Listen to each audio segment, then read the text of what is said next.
Την Κυρίν Ανάσταση πρώτος σου πάθος πιστούμενος, εκ νεκρών ηγείρας των Λάζαρων Χριστέ ο Θεός, ότεν και ημίσος υπέδες τα την νίκης σύμβολα φέρονες, σοι το νικητή του θανάτου όμεν, οσανά εν της ύψης της ευλογημένος ο ερχόμενος εν ονόματι Κυρίου.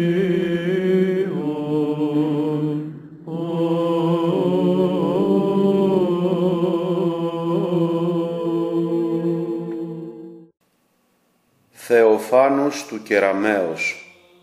Ομιλία 25η. Στην Ανάσταση του δικαίου Λαζάρου.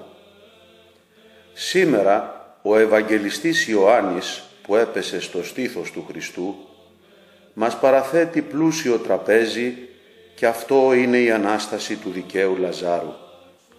Και ως άρτο βέβαια παραθέτει τη διήγηση της ιστορίας, και αντί για καρικεύματα γλύκανε το τραπέζι με θεολογικές έννοιες. Εντείνοντας λοιπόν και την ακοή και τη διάνοια, ως καλή ομοτράπεζη, ας απολαύσουμε με πολλή όρεξη τα πνευματικά εδέσματα. Η λεπτομερής βέβαια διήγηση του θαύματος χρειάζεται πολύ καιρό και λόγο. Εμείς όμως, αφήνοντας τα πολλά και όσα εξήγησαν οι πριν από εμάς, θα αγγίξουμε τα σπουδαιότερα. Κατά τον καιρό εκείνο αρρώστησε κάποιος, και αυτός ήταν ο Λάζαρος από τη Βιθανία, από το χωρίο όπου κατοικούσαν η Μαρία και η Μάρθα.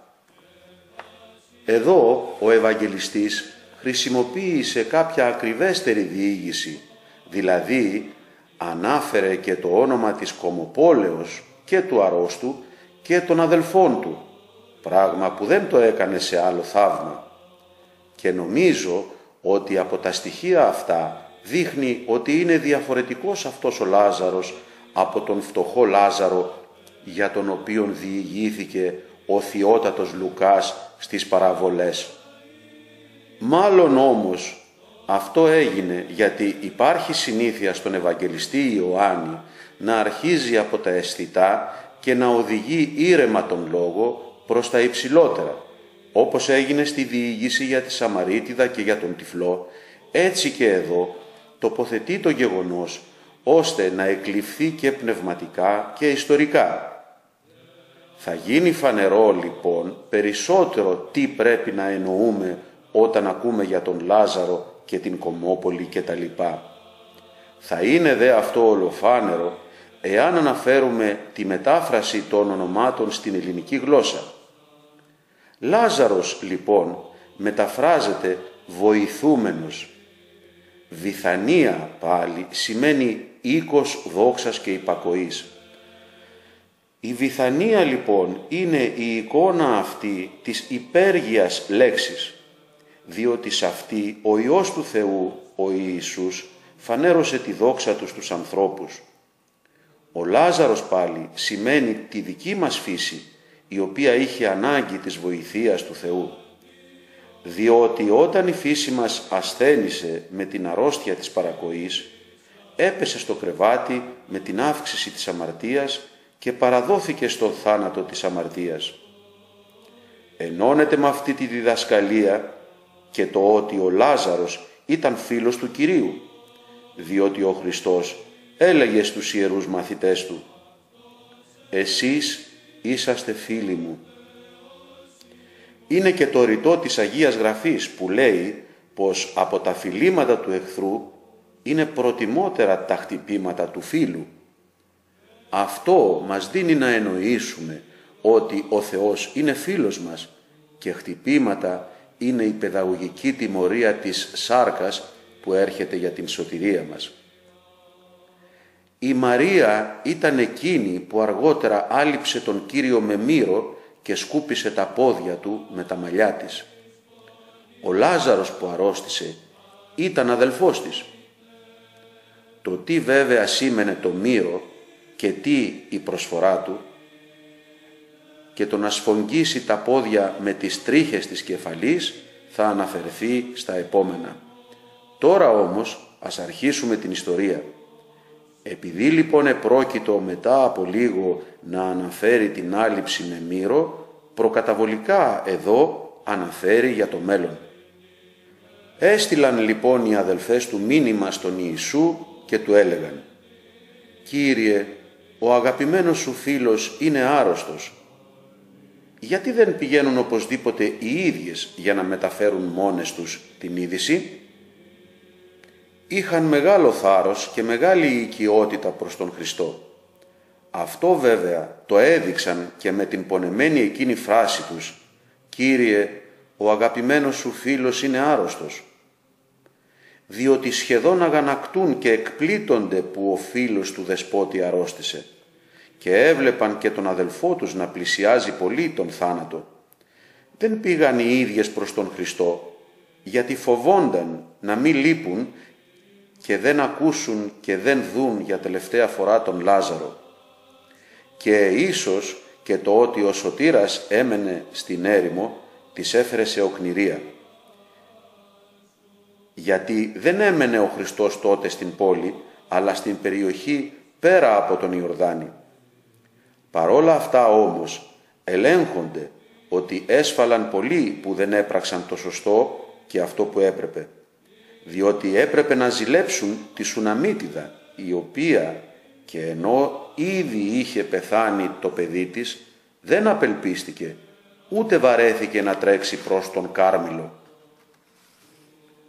Ο Ιησούς όταν το έμαθε είπε: «Αυτή η αρρώστια δεν είναι για να φέρει τον θάνατο, αλλά για να φανεί η δύναμη του Θεού, για να φανερωθεί μέσω αυτής η δόξα του Υιού του Θεού». Και λοιπόν έφτασε στον θάνατο. Πώς όμως είπε δεν είναι για να φέρει θάνατο? Το είπε επειδή δεν ήταν σωστό να ονομάσει θάνατο την για λίγο αποβίωση. Επομένως, λοιπόν, πέθανε ο Λάζαρος για να δοξαστεί ο Θεός? Όχι βέβαια. Αλλά ο μεν Λάζαρος κατά ανάγκην πέθανε με φυσικό τρόπο, γιατί ο θάνατος είναι ενωμένος με την ανθρώπινη φύση. Ο θάνατος όμως έγινε αιτία για να φανεί η δόξα του Θεού, διότι εδώ το «είναι», δηλαδή «για να», δεν δείχνει την αιτία, αλλά τη συνέχεια. Και πολλές φορές η Αγία Γραφή χρησιμοποιεί αυτό το σχήμα. Για παράδειγμα, ο προφήτης Ισαΐας λέει: «Έχει τυφλώσει τη διάνοιά τους για να μην βλέπουν όσοι βλέπουν». Και ο Απόστολος Παύλος λέει: «Μπήκε ο νόμος για να γίνουν φανερά τα πολλά παραπτώματα».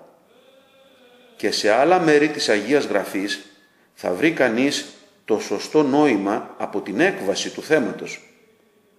Και δόξα του Θεού εδώ εννοεί αυτήν που θα φανεί από την Ανάσταση του νεκρού, διότι δεν θα ήταν τόσο μεγάλο θαύμα το να θεραπεύσει τον Λάζαρο άρρωστο, όσο το να τον αναστήσει πεθαμένον για να ζήσει. Κατά 3 τρόπους θεωρείται η ασθένεια, διότι ασθενής λέγεται αυτός που φεύγει από την πίστη και κατά κάποιον τρόπο κλονίζεται, για τον οποίον λέει ο Απόστολος Παύλος: «Να δέχεστε όποιον έχει ασθενική πίστη». Ασθένεια είναι και η σωματική αρρώστια, όπως εδώ. Ο αγαπημένος σου φίλος είναι άρρωστος. Ασθένεια είναι και οι εναντίον των πιστών επιβουλές και οι διωγμοί από τους εχθρούς, όπως είπε ο Κύριος στον Παύλο. «Διότι η δύναμή μου φανερώνεται στην πληρότητά της, μέσα στην αδυναμία σου. Πρόσεξε λοιπόν πώς εδώ αμυδρά φανέρωσε όλα τα είδη των ασθενειών. Το είδος της πίστεως των μαθητών σε αυτόν και το άστατο των γυναικών, την ασθένεια του Λαζάρου, την επιβουλή των Ιουδαίων, τα οποία βέβαια όλα απέβησαν προς δόξαν του, διότι οι μεν μαθητές του και οι αδελφές του Λαζάρου στερεώθηκαν στην πίστη και ο πεθαμένος ξανάζησε και επικυρώθηκε το μέσο του Σταυρού μυστήριο. Δόξα του Υιού του ανθρώπου, δηλαδή του Χριστού, φανέρωσε βέβαια και το να αναστήσει τον πεθαμένο Λάζαρο, διότι δεν ήταν τόσο μεγάλη η δόξα το να θεραπεύσει αυτόν άρρωστο, όσο το να τον αναστήσει 4 ημέρες μετά τον θάνατό του. Με μυστικό όμως τρόπο, ο Χριστός επισήμανε τη δόξα του Σταυρού, για την οποία έλεγε «Τώρα δοξάστηκε ο Υιός του ανθρώπου». Διότι το θαύμα της Αναστάσεως του Λαζάρου έγινε πρόφαση μεγαλύτερης λύσας των Ιουδαίων και επιβουλής εναντίον του Σωτήρα. Και όπως εγώ νομίζω, αυτά τα λέει για την ανθρώπινη φύση, διότι η ασθένεια που συνέβη σ' όλο το ανθρώπινο γένος με την παρακοή του Αδάμ προξένησε την δόξα της σαρκώσεως του Θεού, επειδή η συγκατάβασή του πραγματικά έφερε τόσο μεγάλη δόξα. Ο Ιησούς αγαπούσε τη Μάρθα και την αδελφή της, καθώς και τον Λάζαρο. Ο μεν Ευαγγελιστής Ιωάννης, επειδή γνώριζε την διαφορά μεταξύ αγάπης και φιλίας και ότι στον μεν Θεό, ο οποίος είναι τέλειος και μάλλον υπερτέλειος, αρμόζει το τέλειο, δηλαδή η αγάπη, και επειδή κι αυτός είναι η αγάπη, όπως περίτρανα είπε στην καθολική επιστολή, σε μας δε περισσότερο ταιριάζει αν έλθουμε στη φιλία εκείνου. Αυτό γνωρίζοντας αμετακίνητα, ο Ευαγγελιστής λέει πως ο Ιησούς αγαπούσε τον Λάζαρο και τις αδελφές του. Όμως η Μάρθα και η Μαρία, επειδή ήταν ακόμη ατελείς, λένε «Είδε ον φιλής ασθενή», γιατί δεν γνώριζαν τη διαφορά μεταξύ αγάπης και φιλίας. Το ίδιο και οι Ιουδαίοι, όταν είδαν τον Κύριο να δακρύζει, είπαν «Είδε πώς εφίλει αυτόν». Όταν λοιπόν έμαθε ο Ιησούς πως ο Λάζαρος είναι άρρωστος, έμεινε στον τόπο που βρισκόταν 2 ημέρες ακόμη. Μετά, αφού πέρασαν αυτές οι 2 ημέρες, λέει στους μαθητές «Ας ξαναγυρίσουμε στην Ιουδαία». Του λένε τότε οι μαθητές «Διδάσκαλε, μόλις τώρα οι Ιουδαίοι γύρευαν να σε λιθοβολήσουν και εσύ θέλεις να πας πάλι εκεί?»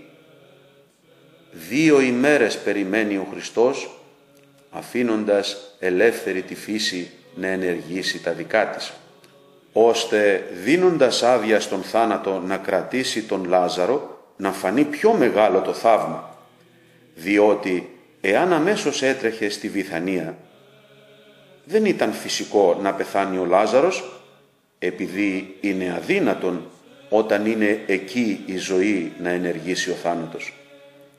Οι μαθητές όμως, όταν άκουσαν το «Ας ξαναγυρίσουμε στην Ιουδαία» και φοβούμενοι μήπως ο διδάσκαλος πέσει στα χέρια των λυσασμένων Ιουδαίων, δεν αποθρασύνθηκαν να του αντιμιλήσουν, προσπάθησαν όμως να τον αποτρέψουν από του να πάει, υπενθυμίζοντας πλαγίως με το «Διδάσκαλε, μόλις τώρα οι Ιουδαίοι γύρευαν να σε λιθοβολήσουν και εσύ θέλεις να πας πάλι εκεί?» Και τι απάντησε ο Σωτήρας? Μέσω των αισθητών πάλι ανεβάζει τον νου τους στα υψηλότερα λέγοντάς τους: 12 ώρες δεν έχει η ημέρα. Αν περπατά κανείς την ημέρα, δεν σκοντάφτει, γιατί βλέπει το φως αυτού του κόσμου. Αν όμως περπατά τη νύχτα, σκοντάφτει, γιατί βέβαια το φως δεν είναι μέσα του. Αυτό που λέει σημαίνει: εσείς μεν φοβηθήκατε πολύ, νομίζοντας ότι θα λιθοβοληθώ από τους Ιουδαίους, όμως πέσατε έξω από τον ορθό συλλογισμό. Διότι εάν η ημέρα διαιρείται σε 12 ώρες και όποιος περπατά κατά αυτήν περνά ομαλά τον δρόμο, κάνοντας χωρίς εμπόδια και με ασφάλεια την πορεία του, πώς εσείς φοβηθήκατε για εμένα που είμαι το φως του κόσμου? Διότι εάν το αισθητό φως αυτούς που βλέπουν τους κάνει να αποφεύγουν τα εμπόδια, πολύ περισσότερο το αληθινό και θείο φως θα είναι ανώτερο από τον λιθοβολισμό. Και αυτό βέβαια είναι το εξωτερικό νόημα του ρητού. Όμως εμείς πρέπει να ερευνήσουμε και το εσωτερικό απόκρυφο νόημα, διότι το ότι ο λόγος κρύβει κάτι το βαθύτερο το δείχνει το παράλογο του πράγματος. Διότι ούτε όποιος βαδίζει τη νύχτα αναγκαστικά σκοντάφτει, ούτε καθένας που περπατά την ημέρα μένει χωρίς εμπόδια. Διότι επειδή την μεν ημέρα τη διέρεσε σε ώρες, τη νύχτα όμως μόνο την ανέφερε, χωρίς καθόλου να αναφέρει για ώρες. Σκιαγράφησε με το λόγο του το μέλλον, ονομάζοντας βέβαια ημέρα και φως τον εαυτόν του. Καθώσον και οι πιστοί ονομάζονται ιοί φωτός και ημέρας. Και ίσως για αυτήν την ημέρα έλεγε ο Δαβίδ: κατά την ημέρα δεν θα φοβηθώ. Και για το φως αυτό είπε ο ίδιος Ευαγγελιστής Ιωάννης: το φως φέγγει στο σκοτάδι. Και 12 ώρες είναι οι μαθητές του, στους οποίους εμπιστεύθηκε το κήρυγμα. Αυτός λοιπόν που περνά τον δρόμο του βίου του μέσα στο φως του σωτήρα και στο κήρυγμα των μαθητών δεν θα σφάλει. Και φως αυτού του κόσμου ονόμασε και την πίστη προς Αυτόν, επειδή στον κόσμο αυτόν ενεργεί η πίστη. Νύχτα πάλι, που δεν έχει ώρες, είναι το βαθύ σκοτάδι της απιστίας, κατά την οποία, εάν κάποιος περπατά, σκοντάφτει και σπάζει τις βάσεις της ψυχής στη σύγκρουση με τον ακρογωνιαίο λίθο Χριστό, ο οποίος ονομάστηκε και λίθος προσκόμματος, δηλαδή πέτρα που επάνω του σκοντάφτουν. Και λέγοντας αυτά ο Κύριος κάπως πλάγια αναφέρεται στον Ιούδα, που χωρίς σύνεση λιποτάκτησε και αποσκύρτησε από τις ώρες της νοητής ημέρας, στις οποίες κι αυτός ανήκε, και επειδή βάδισε στο σκοτάδι της φιλαργυρίας, γι' αυτό και τόσο άθλια σκόνταψε. Αυτά είπε και αμέσως μετά τους λέει: ο Λάζαρος, ο φίλος μας, κοιμήθηκε. Πηγαίνω όμως να τον ξυπνήσω. Φανερώνει ο Χριστός την αναγκαστική πορεία του προς τους Ιουδαίους, λέγοντας για την κοίμηση του Λαζάρου. Δείχνει όμως και την ευχέρεια που έχει να αναστήσει τον Λάζαρο και ότι ο θάνατος του συνέβη ως ύπνος λίγο πιο μακρύς από τον συνηθισμένο. Είπε: ο Λάζαρος κοιμήθηκε. Διότι δεν είναι τόσο εύκολο σε κάποιον να ξυπνήσει έναν άλλον που κοιμάται, όσο εύκολο σε εκείνον να αναστήσει τον πεθαμένο. Και είναι συνηθισμένο να ονομάζει και κοιμημένον εκείνον που πρόκειται να ξαναζήσει.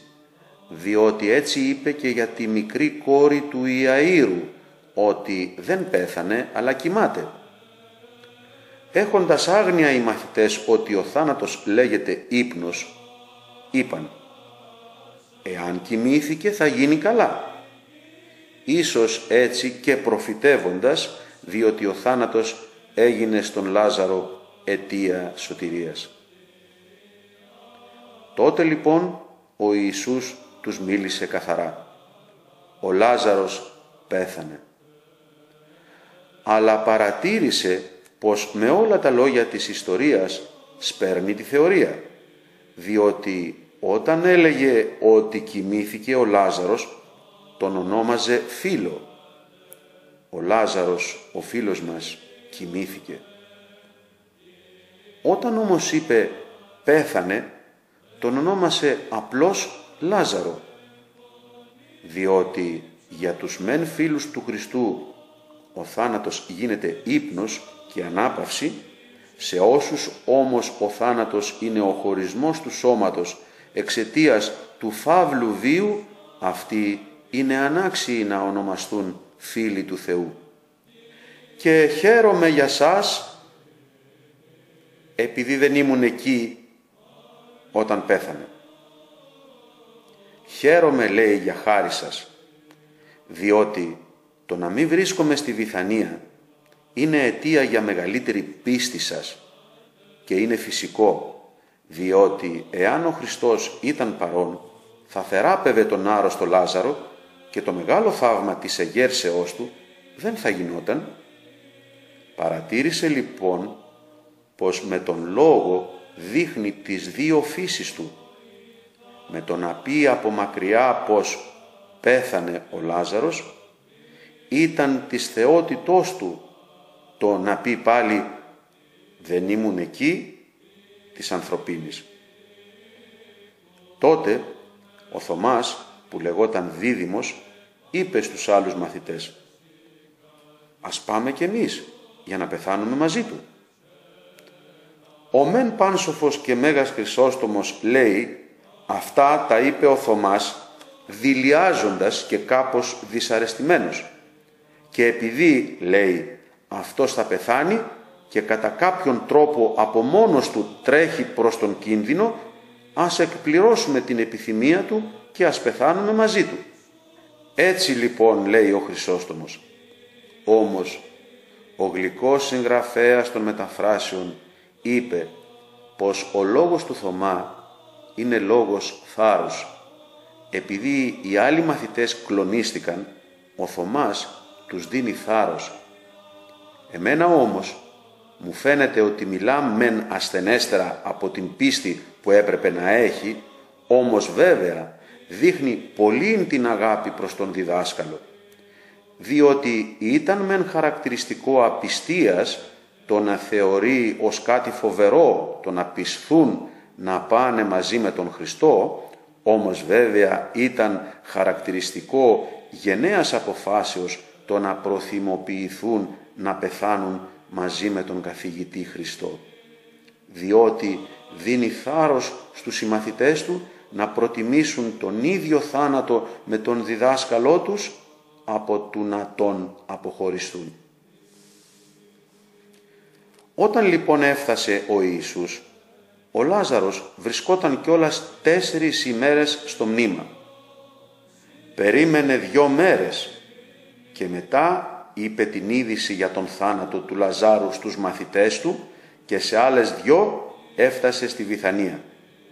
Είδε τον Λάζαρο να βρίσκεται ήδη 4 ημέρες στο μνήμα, δείχνοντας πραγματικά ότι έγινε από τον Θεό επίσκεψη στους ανθρώπους. Όπως βέβαια σε κάποιες 4 ημέρες, αφού επέτρεψε την ανθρώπινη φύση μας να βρίσκεται στην αναισθησία της ασέβειας, και πάλι την επισκέφθηκε. Ας σκεφτούμε ποιες είναι αυτές οι 4 ημέρες. Η πρώτη είναι ο χρόνος από την εποχή του Αδάμ μέχρι που κατακλείστηκε η γη με νερά. Δεύτερη, ο χρόνος από τότε που δόθηκε νόμος στον Νόε μέχρι του Αβραάμ. Τρίτη ημέρα να θεωρείς τον χρόνο από του Αβραάμ που δόθηκε η εντολή για την περιτομή μέχρι του Μωυσή. Και αυτήν ως 4η ημέρα την διαδέχθηκε ο Μωσαϊκός νόμος μέχρι του Χριστού. Κατά αυτές λοιπόν τις 4 ημέρες η φύση μας είχε κρατηθεί στον τάφο της απιστίας. Η Βηθανία ήταν κοντά στα Ιεροσόλυμα, σε απόσταση μικρότερη από 15 σταδίους, δηλαδή από 3 χιλιόμετρα. Με άριστο τρόπο κάνει σαφή και την απόσταση από τα Ιεροσόλυμα στη Βηθανία, ότι είναι 3 χιλιόμετρα. Δείχνοντας ότι είναι κοντά η Κομόπολη και πολλοί από τους Ιουδαίους θα ήρχοντο για παρηγοριά των γυναικών, γιατί αυτές ήταν ευγενείς και φημισμένες, έχοντας πατέρα τον Φαρισαίο Σίμωνα και τηρώντας με ακρίβεια τον τρόπο ζωής που ορίζει ο νόμος. Και ήταν αναγκαίο να γίνει αυτό για να έχει το θαύμα πολλούς μάρτυρες.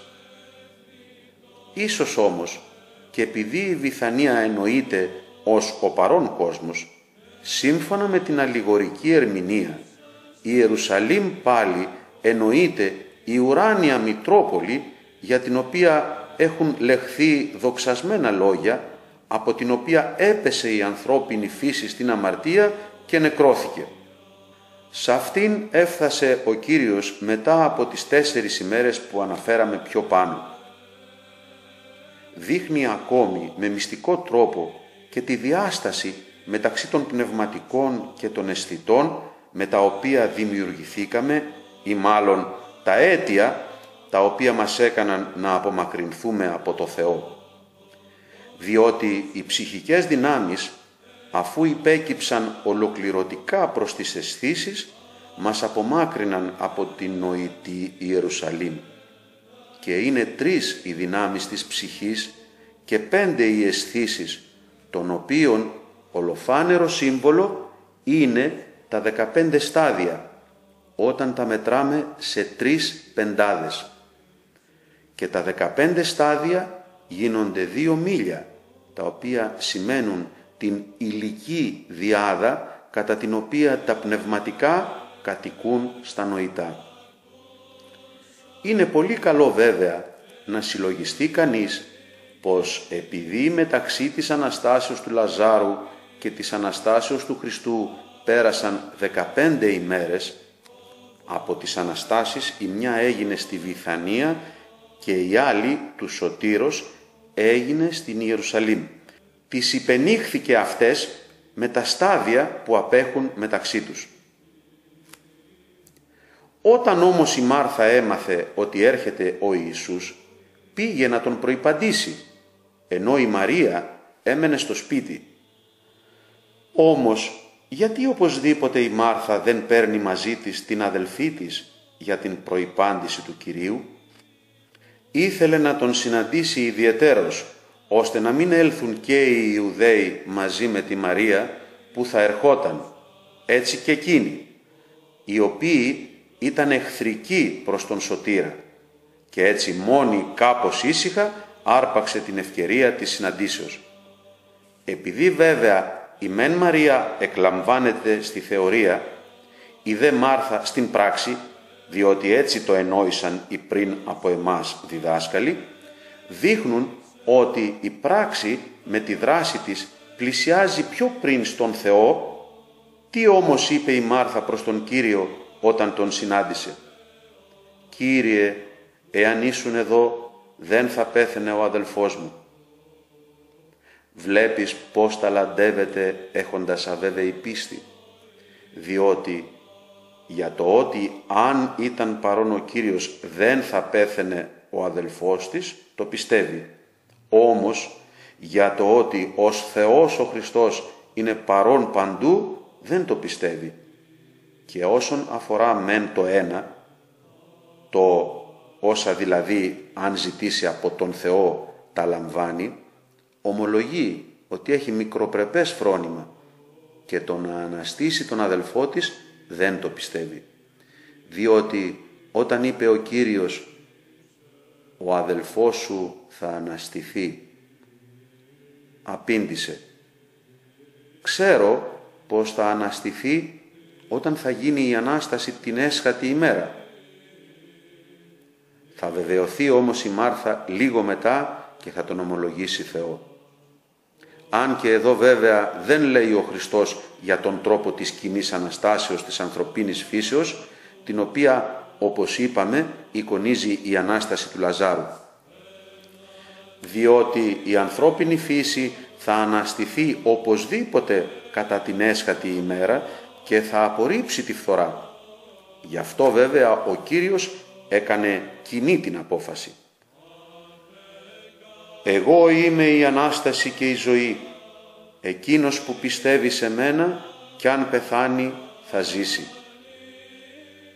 Διότι ο Χριστός έγινε πραγματικά Ανάσταση και ζωή για τη φύση μας που εξέπεσε, ελευθερώνοντάς την από τον θάνατο της αμαρτίας. Όποιος πιστεύει στον Χριστό, κι αν ακόμη δεχτεί αναγκαστικά αυτόν τον σωματικό θάνατο, όμως θα ζήσει τη μακάρια εκείνη ζωή και δεν θα πεθάνει τον ψυχικό θάνατο. Με αυτά βέβαια ανατρέπει και εκείνο που απερίσκεπτα είπε η Μάρθα. «Ξέρω πως ό,τι κι αν ζητήσεις από τον Θεό, ο Θεός θα σου το δώσει». Διότι εάν ο Χριστός είναι η Ανάσταση και η ζωή, οπωσδήποτε δεν έχει ανάγκες να ζητήσει. Θαύμασε λοιπόν την απερίγραπτη δύναμη του Σωτήρος. Πώς μαζί με το λόγο του στάλαξε στην ψυχή της Μάρθας τόσο μεγάλη γνώση, ώστε να υψωθεί από τα χαμηλά νοήματα και να βγάλει τον θεολογικό εκείνον λόγο. «Ναι, Κύριε, εγώ το έχω πιστέψει πως Εσύ είσαι ο Χριστός, ο Υιός του Θεού, που περιμέναμε να έλθει στον κόσμο». Σύμφωνα οπωσδήποτε λέγοντας με τον πρώτο από τους μαθητές, διότι με τον ίδιο τρόπο θεολόγησε για τον Χριστό και ο Πέτρος. Η δε φράση που περιμέναμε να έλθει στον κόσμο είναι προφητικός λόγος, διότι ο Χριστός δεν ήλθε μόνον στον Ισραήλ, αλλά σε όλον τον κόσμο. Ή ίσως λέει τον κόσμο των αρετών, στον οποίον έρχεται ο Χριστός. Πολύ καθαρά λοιπόν και εδώ υπέδειξε πως η πράξη της αρετής σιγά σιγά ανεβάζει στη θεωρία. Αφού είπε αυτά, έφυγε και ειδοποίησε κρυφά την αδελφή της τη Μαρία λέγοντας: «Ο διδάσκαλος έφτασε και σε περιμένει». Φαίνεται να κάλεσε την αδελφή της με εντολή του Κυρίου. Βέβαια, δεν ήταν ψέματα όταν είπε «Ο διδάσκαλος έφτασε και σε περιμένει». Αλλά ο Ευαγγελιστής Ιωάννης, θέλοντας γρήγορα να φτάσει στα κυριότερα των γεγονότων, αυτό το παρέλειψε πιο πριν. Φώναξε κρυφά την αδελφή της, αποφεύγοντας τις κακές σκέψεις των Ιουδαίων που κάθονταν μαζί της.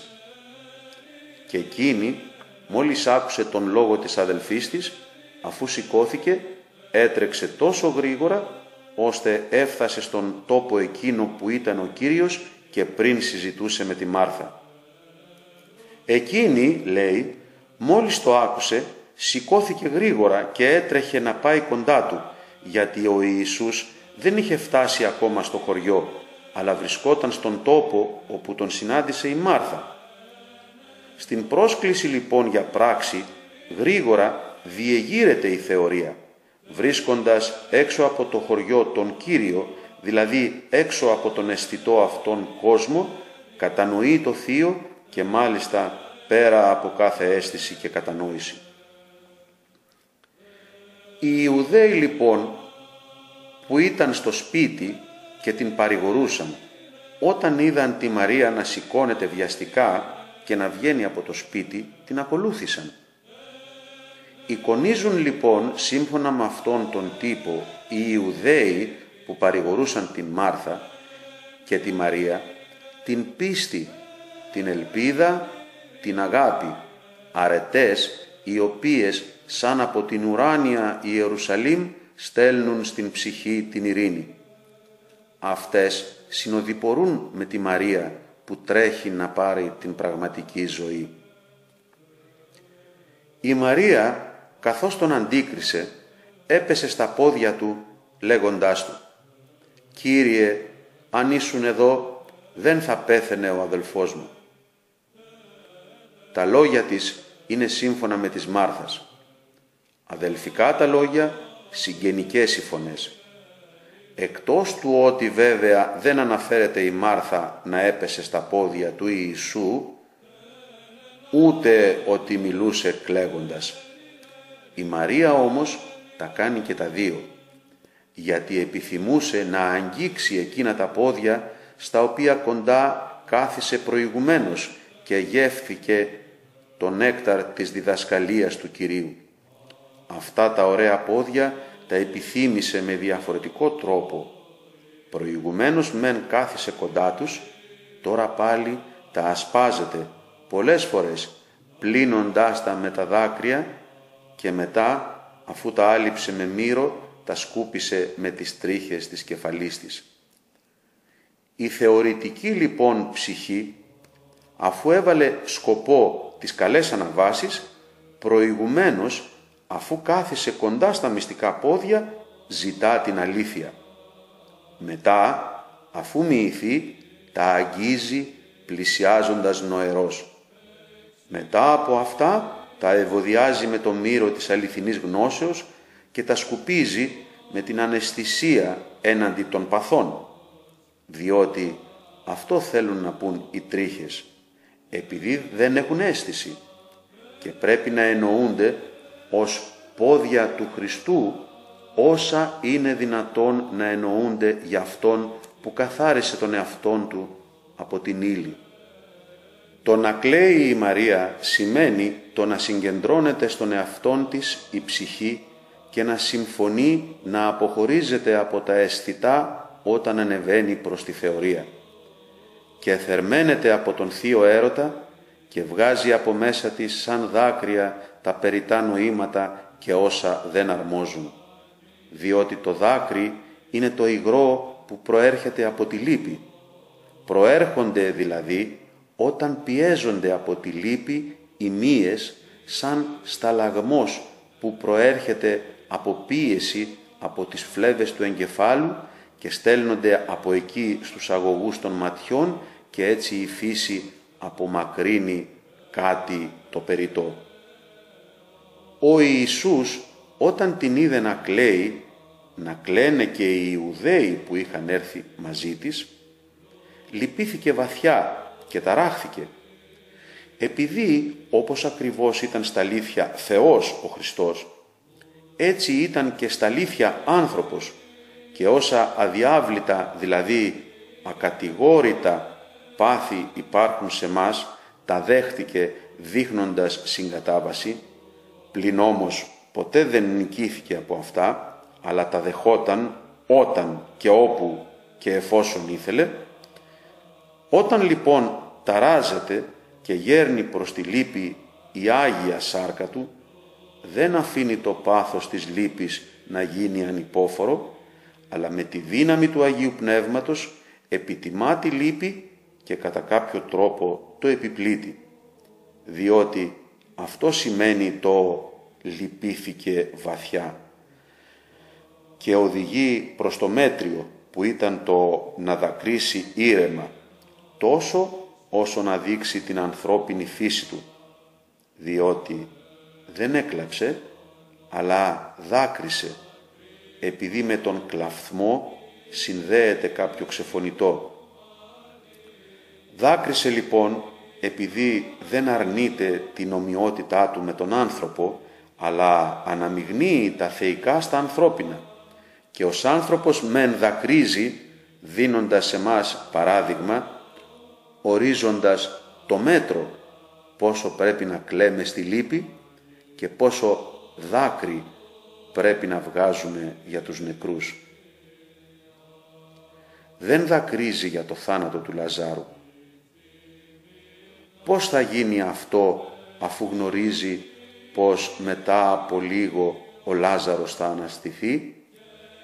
Αλλά δακρύζει δείχνοντας ότι είναι ομοούσιος με την δική μας ανθρώπινη φύση και όπως είπα δίνοντας σε μας υπόδειγμα. δακρύζει και για την πτώση που προέρχεται από την αμαρτία, που παρέσυρε με ελεεινό τρόπο τη φύση των ανθρώπων, επειδή αυτή έχει ανάγκη να καθαριστεί από τον παραλογισμό του θανάτου που ενώθηκε μαζί της. Δακρύζει ακόμη προβλέποντας και τον σκοτασμό των Ιουδαίων, που όχι μόνο δεν θα βελτιωθούν όταν θα δουν αυτό εδώ το παράδοξο θαύμα, αλλά και θα σκληρυνθούν πιο πολύ ανάβοντας τον φθόνο τους. Δακρύζει βέβαια και για τον Λάζαρο, όχι γιατί απεβίωσε, αλλά γιατί θα ξαναζήσει. Όντας ο Λάζαρος δίκαιος και ευσεβής και φίλος του Χριστού, δοξασμένος πέρασε το στάδιο της ζωής του.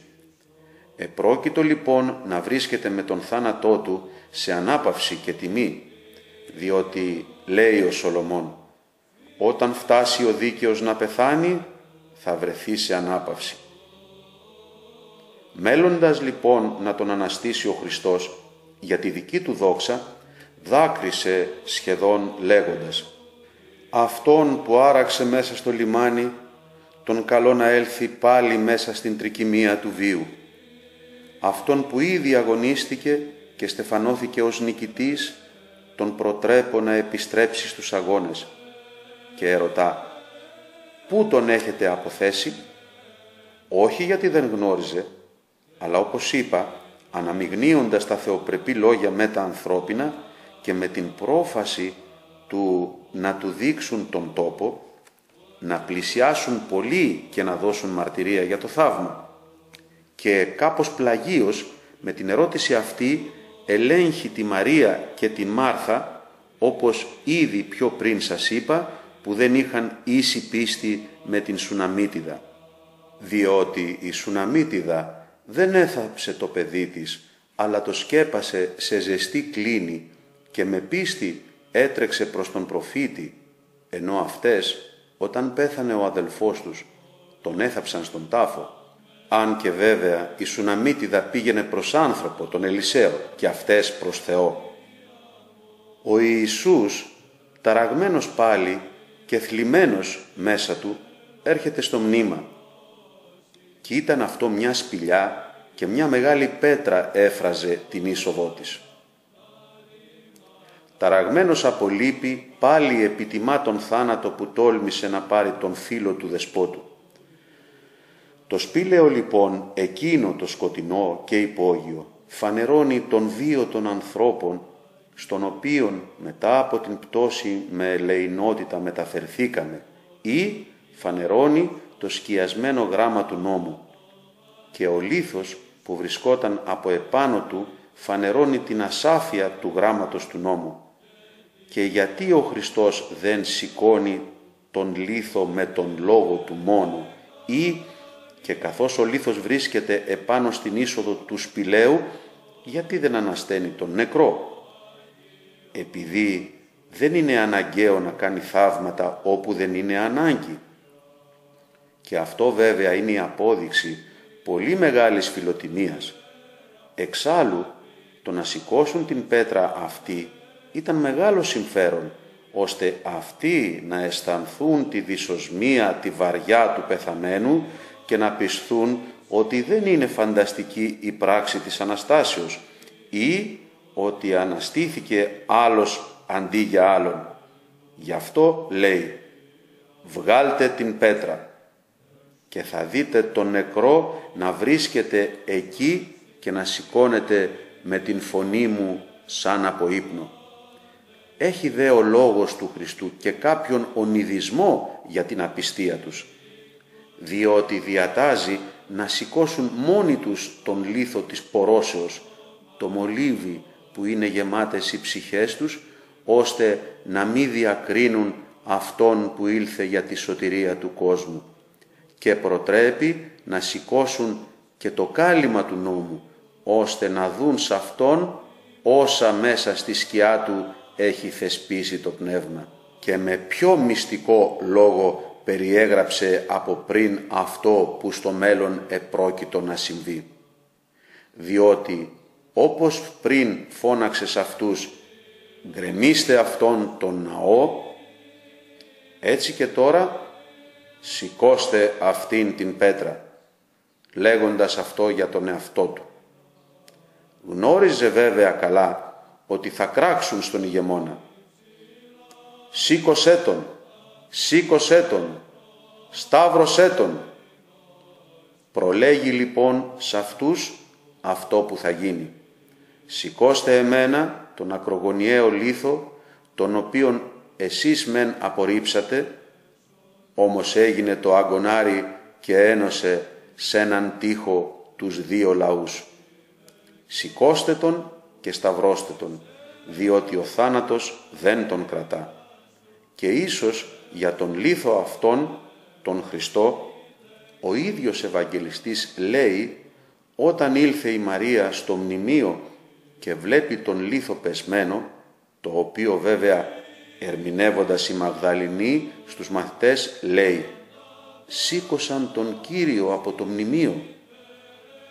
Του λέει η Μάρθα, η αδελφή του νεκρού, Κύριε, τώρα πια θα μυρίζει άσχημα, γιατί είναι 4 ημέρες το μνήμα. Φαίνεται λοιπόν πως η Μάρθα δεν πιστεύει στο θαύμα, διότι συνηθίζεται τα μεγάλα και υπερφυσικά να μην γίνονται εύκολα πιστευτά. Εκτός του ότι και από μεγάλο σεβασμό και τιμή δεν θεώρησε σωστό ο Κύριος να πλησιάσει στον τάφο για την αλλίωση στην οποία εξαιτίας της φθοράς έφτασε το σώμα. Διότι είναι ανυπόφορο και αποκρουστικό το να πλησιάσει κανείς σώμα που ήδη σάπισε, επειδή είναι τόσο ανυπόφορη η κακοσμία που χειρότερη δεν μπορεί να γίνει. Και αρμόζει ο λόγος και για την κοινή μας φύση, η οποία, αφού πέρασε σαν τετραήμερο τους χρόνους από την εποχή του Αδάμ μέχρι του Χριστού και έπεσε από τον αρχικό της σκοπό στο μνήμα της άγνοιας και μύρισε άσχημα από την δυσοσμία της ασέβειας. Αυτό έλεγε και ο Δαβίδ κλαίγοντας, «Βρώμησαν και σάπισαν οι πληγές μου από την αφροσύνη μου». Της λέει ο Ιησούς, «Δεν σου είπα πως αν πιστέψεις θα δεις τη δύναμη του Θεού?» Την επιπλήττει γιατί ξέχασε αυτό που της είπε, ότι θα αναστηθεί ο αδελφός σου, φανερώνοντας τον πατέρα ομοούσιο και ομότιμο με αυτόν, διότι προηγουμένως όταν άκουσε πως ο Λάζαρος αρρώστησε, είπε η αρρώστια αυτή είναι για τη δόξα του Υιού του Θεού. Και τώρα λέει, εάν πιστέψεις θα δεις τη δόξα του Θεού, επειδή μια είναι η δόξα Πατέρα και Υιού. Τότε ο Ιησούς σήκωσε τα μάτια ψηλά και είπε, «Πατέρα, σε ευχαριστώ που με άκουσες. Εγώ το ήξερα πως πάντα με ακούς. Το είπα όμως για χάρη του πλήθους που στέκει εδώ γύρω, για να πιστέψουν ότι εσύ με έστειλες». Με το να σηκώσει τα μάτια του ψηλά και να ευχαριστήσει τον Πατέρα, δείχνει ότι δεν είναι αντίθετος με τον Θεό. Με τον λόγο δε της προσευχής παρουσιάζει το ομότιμο με τον Πατέρα, διότι δεν παρακαλεί να εισακουστεί σύμφωνα με την αντίληψη της Μάρθας, αλλά λέει «Ήξερα πως πάντα με ακούς». Επειδή ο Υιός είναι ομοούσιος και δεν έχει ανάγκη να προσευχηθεί, αλλά αυτά τα λέει για το λαό που στέκει εδώ γύρω για να γνωρίσουν την ισοτιμία του Πατέρα και του Υιού. Με αυτά δε προτρέπει και εμάς να εξηλαιώνουμε πάντοτε το Θεό με προσευχές και να σηκώνουμε το μάτι της ψυχής μας από τα χαμηλά νοήματα προς το ύψος της θεωρίας. Και όταν τα είπε αυτά, κράβγασε με δυνατή φωνή, «Λάζαρε, βγες έξω». Και τη θυγατέρα του Ιαΐρου όταν ανέστησε και όταν έδωσε πάλι ζωή στον γιο της χήρας, δεν φαίνεται να έκραξε με δυνατή φωνή, αλλά κρατώντας το χέρι και με ήρεμη φωνή, στην μεν θυγατέρα είπε «Κοριτσάκι, σήκω». Στον δε γιο «Σου λέω, σήκω επάνω». Εδώ όμως στον Λάζαρο φώναξε με δυνατή φωνή. Γιατί? Διότι εκείνοι είχαν πρόσφατα πεθάνει και η ψυχή τους βρισκόταν πλησίον του σώματος. Διότι η φωνή των πατέρων μας πείθει πως μέχρι την τρίτη ημέρα η ψυχή επισκέπτεται το σώμα της. Την ψυχή όμως του Λαζάρου, καλώντας την από μακριά, έκραξε με δυνατή φωνή, και επειδή είχε πει πριν στους Ιουδαίους πως πλησιάζει ο καιρός, έφτασε κιόλας που οι νεκροί θα ακούσουν τη φωνή του Υιού του Θεού και όσοι την ακούσουν θα ζήσουν, εκπληρώνει αυτήν την υπόσχεση. Και με την ισχυρή φωνή χαρίζει ζωή στον νεκρό, για να γίνει γνωστό ότι όπως ακριβώς ο Πατέρας, έτσι και ο Υιός σ' όποιον θέλει δίνει ζωή. Αυτή η φωνή θα ακουστεί σαν σάλπιγγα κατά την τελευταία ημέρα και θα αναστηθούν οι νεκροί. Ίσως πάλι ο Χριστός να κράβγασε με δυνατή φωνή, θέλοντας να επισημάνει πως ο λόγος του είναι δραστήριος και μέγας και ισχυρός, διότι ήταν τόσο μεγάλη η δύναμη της φωνής, ώστε αφανίστηκε η δύναμη του Άδη και γρήγορα η ψυχή εμφανίστηκε μέσα από τους νεκρούς. Το δε σώμα που ήδη είχε διαλυθεί με δύναμη οικοδομήθηκε και με όλα αυτά πραγματοποιούνταν αυτό το μεγάλο θαύμα, το υπερφυσικό και ανέλπιστο. Διότι δεν αναστήθηκε από αρρώστια κάποιος που βρισκόταν στις τελευταίες του αναπνοές, όπως ο δούλος του εκατοντάρχου, ούτε ζωογονείται παιδάκι που μόλις πέθανε, όπως το κοριτσάκι του αρχισυναγώγου, ούτε νεαρός που πρόκειται σε λίγο να οδηγηθεί στον τάφο και επιστρέφει ζωντανός από τη Σωρό, όπως έγινε στην πόλη Ναΐν, αλλά ένας άντρας ήδη ηλικιωμένος, νεκρός από πολύ πριν και προχωρημένος στη σύψη της γης και πεσμένος από την ανάγκη του σώματος, με μια πρόσκληση επανέρχεται προς τη ζωή και βγαίνει και έρχεται, ενώ είναι δεμένος με υφασμάτινες ταινίες. Διότι το να είναι δεμένος στα χέρια και στα πόδια και σκεπασμένος στο πρόσωπο με κάλυμα και όντας έτσι να βαδίζει τρέχοντας, ήταν θαύμα όχι μικρότερο της Αναστάσεως. Προστίθεται στο γεγονός και άλλο παραδοξότερο. Επειδή υπήρχε συνήθεια στους Ιουδαίους με σμύρνη και αλόη να ενταφιάζουν για να διατηρούνται τα σώματα των νεκρών, και αυτά είναι κολλητικά και δυσκολοαπόσπαστα, πρέπει κανείς να σκεφτεί πόσο μεγάλη ήταν η δύναμη του λόγου, η οποία αυτά τα ξεχώρισε εύκολα από το σώμα. Και γι' αυτό βέβαια είπε σε εκείνους ο Χριστός να λύσουν τον αναστημένο με τα λόγια: «Λύστε τον και αφήστε τον να περπατήσει», ώστε αν κάποιοι απιστούσαν να βεβαιωθούν με όλες τους τις αισθήσεις.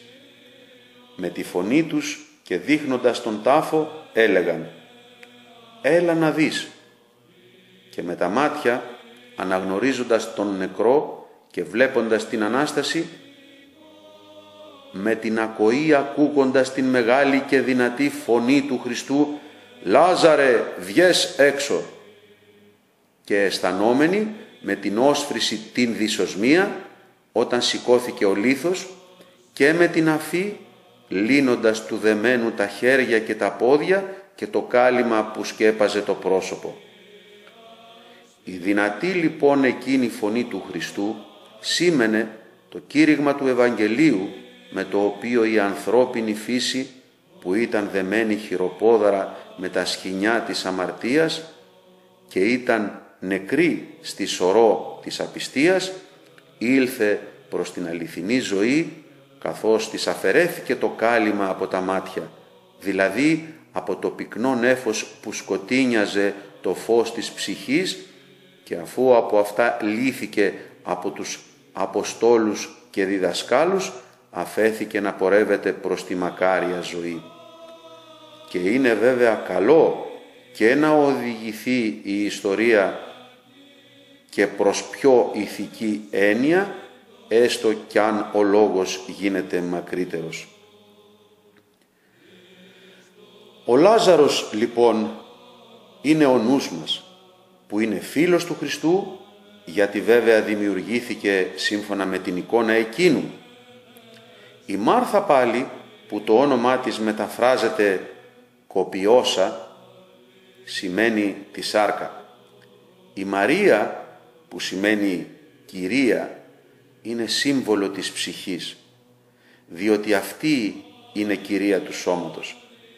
Αυτές πρέπει να θρηνούν όταν ο νους γλιστρήσει στον θάνατο της αμαρτίας, παίρνοντας μαζί τους ως Ιουδαίους για να θρηνούν την εξομολόγηση των αμαρτημάτων, διότι αυτό σημαίνει το όνομα του Ιουδαίου.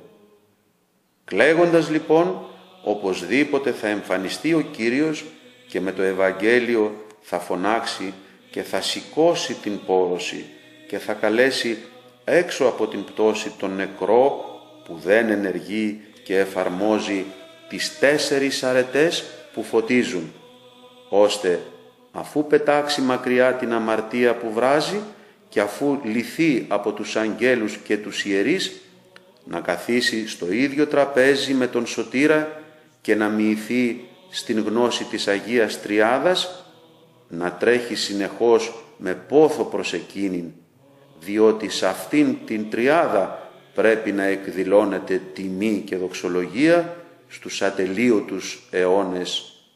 Αμήν.